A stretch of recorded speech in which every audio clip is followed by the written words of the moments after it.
le gouvernement va détruire Bitcoin et les crypto-monnaies. Je le répète, le gouvernement va détruire Bitcoin ou bien les gouvernements vont détruire Bitcoin et les crypto-monnaies. C'est une hypothèse que beaucoup de personnes, je ne sais pas s'ils tentent d'ignorer ou ils ne veulent pas juste comprendre que le gouvernement ou bien les gouvernements sont un réel danger pour l'écosystème crypto et des événements passés sont en train de prouver cela. Dans cette vidéo, on va parler de ce qui est en train de se passer actuellement. On a l'arrivée des institutionnels tels que BlackRock, les grandes institutions financières qui entrent dans le train. On a les grandes nations qui souhaitent créer des réserves stratégiques de Bitcoin. À court terme, cela est une excellente nouvelle.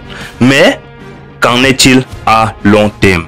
Avant de continuer, je vais vous donner les chiffres exacts que détiennent les 3 premières nations en crypto-monnaie. On a déjà les États-Unis qui détiennent près de 200 000 de Bitcoin. Après, on a la Chine qui détient près de 194 000 Bitcoin. Après, on a le Royaume-Uni qui détient près de 60 000 Bitcoin.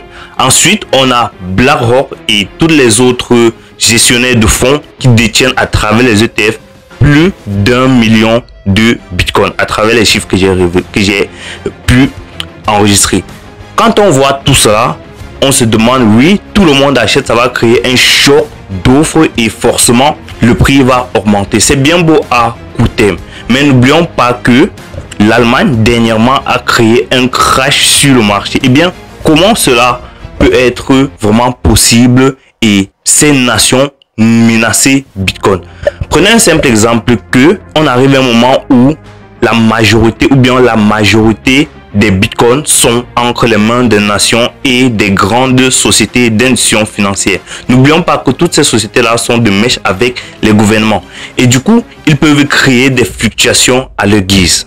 Alors, est-ce vraiment raisonnable? Parce que à la base, Bitcoin a été créé pour le peuple, pour vraiment sortir notre système financier de ce système traditionnel où nous sommes vraiment dans le capitalisme à l'état pur, où nous sommes vraiment sucés, je ne sais pas comment on veut dire, où nous sommes tellement dépendants des institutions financières. Ce que BlackRock, les États-Unis, la Chine et d'autres pays sont en train de faire, notamment la France, ils sont en train de déposer vraiment de vouloir créer des réserves stratégiques. On a avec Donald Trump qui veut créer une réserve stratégique de Bitcoin. On a la France qui veut aussi créer une réserve stratégique de Bitcoin et ça va lancer toutes les autres nations vers cette création d'offres stratégiques de Bitcoin.